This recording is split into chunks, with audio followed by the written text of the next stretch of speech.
మనలో చాలామంది ఇలా అనుకుంటారు. ఇది నా జీవితం. నేను ఎలా కావాలంటే అలా జీవిస్తాను. కానీ ఒక్క క్షణం ఆలోచించండి. నిజంగా అలా జీవించడం మనల్ని ముందుకు తీసుకెళ్తుందా? లేదా మన జీవితాన్ని గందరగోళంగా మారుస్తుందా? ఈ వీడియో చివరి వరకు చూస్తే జీవితం ఎందుకు నియమాలతో ఉండాలి? ప్రణాళిక లేకుండా జీవించడం ఎందుకు ప్రమాదకరం? గొప్ప జీవితానికి ఏ సద్గుణాలు అవసరమో చాలా స్పష్టంగా అర్థమవుతుంది. ఈరోజు సమాజంలో ఒక ట్రెండ్ ఉంది. నియమాలు వద్దు, క్రమశిక్షణ వద్దు, ఎవరేమన్నా నాకు సంబంధం లేదు.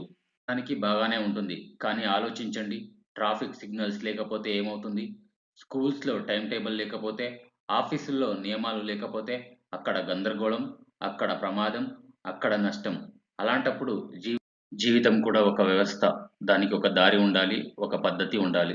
ప్రణాళిక అంటే ప్రతి అడుగు ముందే ఆలోచించడం. నేను ఎక్కడ ఉన్నాను? ఎక్కడికి చేరాలనుకుంటున్నాను? అక్కడికి చేరడానికి ఏ మార్గం సరైనది? చాలామంది అంటారు, నేను కష్టపడుతున్నాను, అయినా ఫలితం రావడం లేదు. కారణం కష్టం కాదు, కారణం దిశ లేకపోవడం. దిశ లేకుండా ప్రయాణం చేస్తే ఎంత వేగంగా వెళ్ళినా తప్పు చోటుకే చేరుకుంటాం. ఉదాహరణ తీసుకుందాం. మనకు అనారోగ్యం వస్తే డాక్టర్ 3 మందులు రాస్తారు. ఉదయం ఒకటి, మధ్యాహ్నం ఒకటి, రాత్రి ఒకటి. నాకు నచ్చినప్పుడు తీసుకుంటాను అని మనం అనుకుంటే మందు పనిచేస్తుందా? లేక నష్టం చేస్తుందా? జీవితం కూడా అంతే.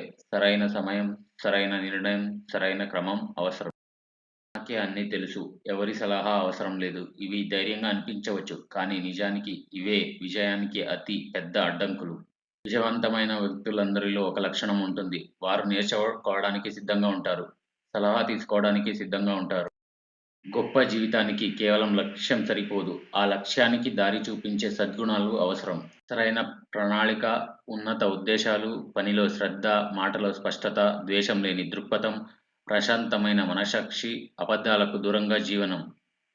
జీవితాన్ని ఎలా కావాలంటే అలా జీవించడం స్వేచ్ఛ కాదు. అది గందరగోళం.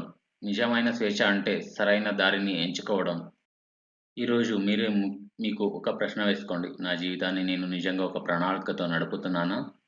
ఈ వీడియో ఉపయోగపడితే లైక్ చేయండి, షేర్ చేయండి, సబ్స్క్రైబ్ చేయండి.